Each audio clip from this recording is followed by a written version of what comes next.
사랑하는 형제자매 여러분, 안녕하십니까? 오늘은 십자가의 보혈 9번째 말씀으로 제단이 피로써 거룩해짐이라는 제목으로 말씀을 드리고자 합니다.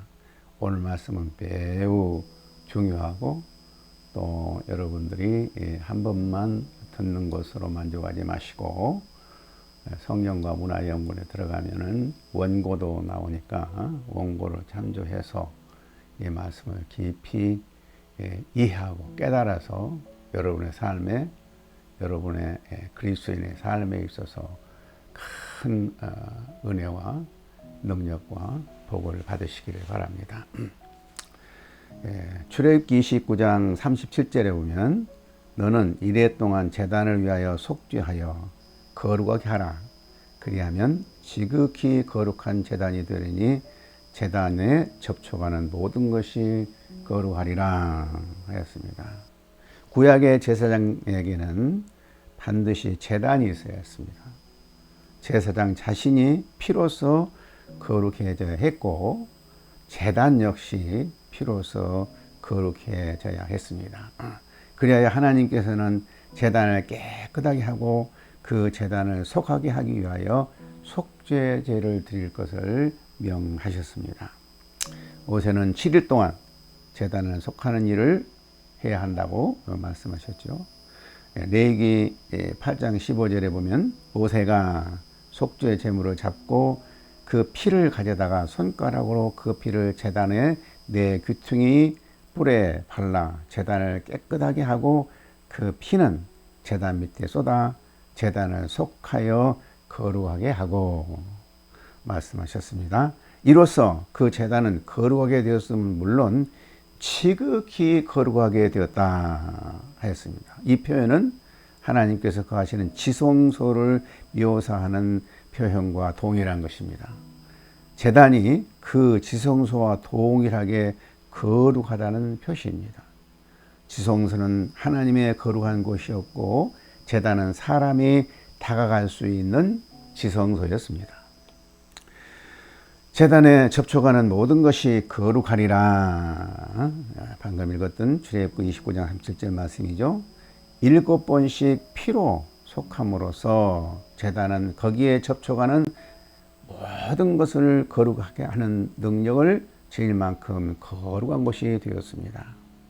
예수님께서도 제단이 예물을 거룩하게 한다고 말씀하셨습니다. 마태복음 24장 19절에 맹인들이 어느 것이 크냐 그 예물이냐 그 예물을 거룩하게 하는 제단이냐. 제단은 피를 7번씩 뿌림을 받음으로써 거기에 놓여진 모든 것을 거룩하게 만드는 능력을 부여받은 것입니다. 그리스도의 보혈은 화목시키는 능력이 있고 죄에 대하여 승리를 얻게 하는 능력이 있습니다. 그런데 바로 여기서 그 보혈의 새로운 영광이 우리에게 나타납니다. 그 보혈을 흘린 십자가는 예수께서 거룩하게 하신 제단일 뿐 아니라 그 제단 자체가 그 피로 말미암아 거룩하게 되어서 우리도 그 제단 위에서 거룩하게 되어 하나님이 받으실 만한 제물이 되는 것입니다. 십자가는 제단입니다. 제단은 죽이는 장소요, 희생의 장소입니다. 희생의 제단이 선포되는 것은 즉 다시 말해서 십자가가 그리스도에 대하여 선포하는 것은 거룩하신 하나님의 성전의 법입니다. 하나님으로서는 죽음을 통해서 생명을 희생시키는 것 외에는 하나님께 나아가는 길이 없습니다. 하나님으로서는 십자가 외에는 우리를 구원하실 길이 없습니다. 그런데 예수님의 십자가의 죽으심만으로 되는 것이 아닙니다. 그 십자가는 우리도 죽어야 하는 십자가입니다.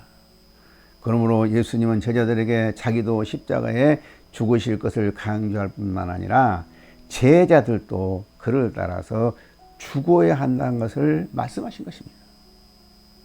주님이 말씀하신 십자가는 그저 외형적인 고난이나 죽음만을 뜻하는 것이 아니라 오히려 내면적인 자기 부정을 말씀하신 것입니다. 또한 주님의 십자가의 교제로서 자기 자신의 삶을 미화하고 버리는 것을 뜻하는 것입니다. 많은 사람이 예수님의 십자가에 죽으시고 우리가 구원을 받았다는 알고 있지만 우리도 예수님과 함께 십자가에 죽어야 한다는 것을 잘 알지 못합니다. 존 스타트는 십자가라는 큰 책을 쓰는데 그 책에서 보면 자기가 젊은 나이에 예수님 십자가를 공부하면서 십자가는 예수님만 죽으신 것으로 끝나는 것이 아니고 우리도 죽어야 한다는 사실을 깨닫게 되었다는 것은 큰 은혜라고 고백을 했습니다. 정말 중요합니다. 예수님이 십자가에 못 박아 죽으실 뿐만 아니라 우리도 예수님과 함께 죽어야 한다는 것입니다. 우리가 십자가에 죽는다는 것은 꼭 물질적으로 외적으로 이렇게 십자가에 틀에 못 박아 죽는다는 그런 의미가 아니라 내면적인 자기 부정을 말씀하신 것이죠. 주님의 십자가와 교제로서 자신의 삶을 미화하고 버리는 것이 곧 십자가입니다. 이 진리를 깨달은 바울은 이렇게 고백했습니다. 내가 그리스도와 함께 십자가에 못 박혔나니 그리스도 예수의 사람들은 육체와 함께 그 정과 욕심을 십자가에 못 박합니다. 내게는 우리 주 예수 그리스도의 십자가 외에 결코 자랑할 것이 없으니 그리스도로 말미암아 세상이 나를 대하여 십자가에 못 박히고 내가 또한 세상에 대하여 그러하니라. 갈라디아에서 나온 이와 같은 말씀들은 우리가 십자가의 고난을 우리의 죄책에 대한 희생으로만 아니라 우리의 삶의 특징이요 능력으로 여겨야 한다는 사실을 가르치고 있습니다. 예수님이 지상 생애는 십자가 위에서 그 절정의 완전함에 도달하셨습니다. 그 십자가가 없었다면 그가 그리스도이셨을 수가 없습니다. 하늘로부터 임한 그리스도의 생명도 우리 속에서 십자가에 달리신 예수님의 생명을 제공합니다. 내가 그리스도와 함께 십자가에 못 박혔나니란 말은 그 다음에 내 안에 그리스도께서 사시는 것이라는 그 의미가 매우 중요합니다. 우리의 삶은 십자가에 죽으신 그리스도와 뗄라야 뗄 수 없는 관계를 의미한 것입니다. 날마다 시간마다 우리는 십자가에 못 박는 장소에 거하여야 합니다. 매 순간마다 그리스도의 십자가의 능력이 우리의 속에서 역사해야 합니다. 그리스도의 죽으심과 합한 자로 만들어져야 합니다. 그럴 때에 하나님의 능력이 우리 속에서 드러나게 되는 것입니다. 바울이 자랑하는 십자가는 그리스도께서 못 박히셨고 또한 바울 자신이 함께 못 박힌 십자가를 말합니다. 그러나 많은 그리스도인들은 그리스도께서 죽으신 십자가는 자랑하지만 자기 자신을 그 위에서 죽기를 원하지 않습니다. 그러나 거기서 죽는 것이 하나님께서 계획하신 것입니다. 십자가에서 우리의 죄를 속하신 그 보혈이 그 십자가를 거룩하게 만들었기 때문에 그 십자가에서 주님과 교제를 갖는 우리가 생명의 길을 찾게 되는 것입니다. 자기 자신의 생명을 전적으로 희생시키는 것이야말로 하나님의 생명으로 나아가는 길입니다. 자기를 전적으로 부인하는 십자가야말로 우리 자신을 하나님께 드릴 수 있는 유일한 제단인 것입니다. 십자가는 예수님의 피로 말미암아 거룩한 제단이 되었습니다. 우리는 그 십자가의 제단 위에서 하나님께서 기뻐 받으실 만한 거룩한 산 제물이 되었습니다. 그래서 제단에 접촉한 모든 것이 거룩하리라.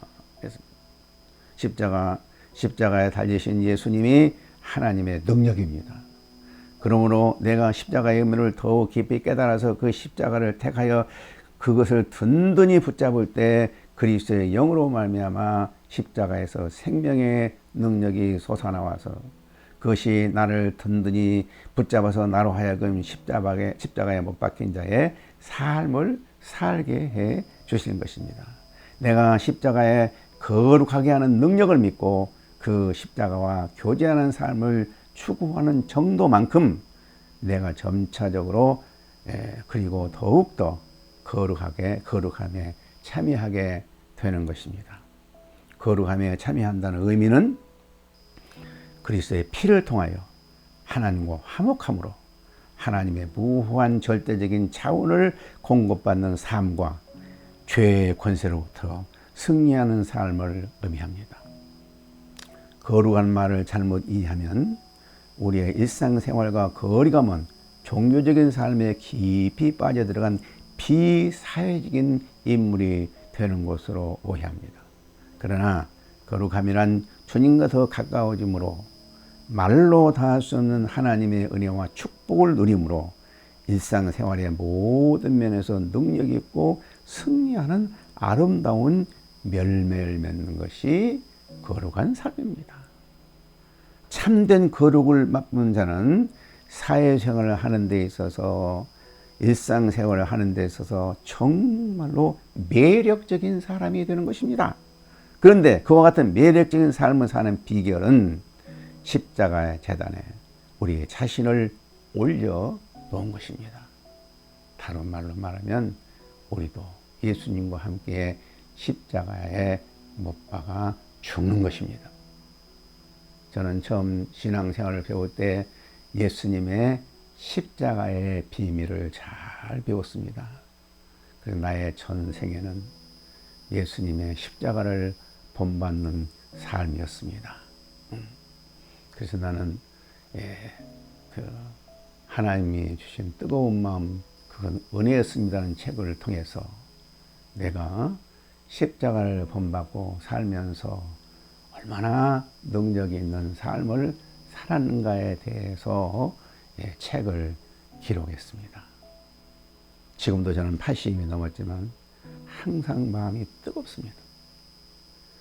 십자가의 은혜를 생각하면서 십자가에 못 박는 삶을 살 때에 하나님께서는 내 마음에 뜨거운 마음을 주십니다. 사랑하는 성도 여러분, 우리 그리스도인들의 마음이 머리로는 아는 것이 많지만 마음이 차갑고 돌과 같이 굳어 있다면 아무것도 할 수가 없습니다. 우리 마음이 부드럽고 뜨거운 마음이 들 때 우리가 못할 것이 없는 것입니다. 하나님이 주시는 뜨거운 마음 우리가 갖게 될 때 우리에게는 말로 다 할 수 없는 하나님의 능력을 체험하고 그 능력으로 무엇이든지 도전하면 그 일이 반드시 이루어지는 것을 경험하게 됩니다. 나는 오늘날 많은 그리스도인들이 정말 십자가를 본받는 삶으로 말미암아 항상 마음이 뜨거워져서 죄와 싸워 이기고 불의와 싸워 이기고 우리 앞에 참 맡겨진 일이 산더미처럼 큰 참으로 커서 우리를 가로막는다 할지라도 산아 물러가라 하고 그 산을 물리치는 그러한 그리스도인의 삶이 되기를 간절히 바라고 기도합니다. 감사합니다.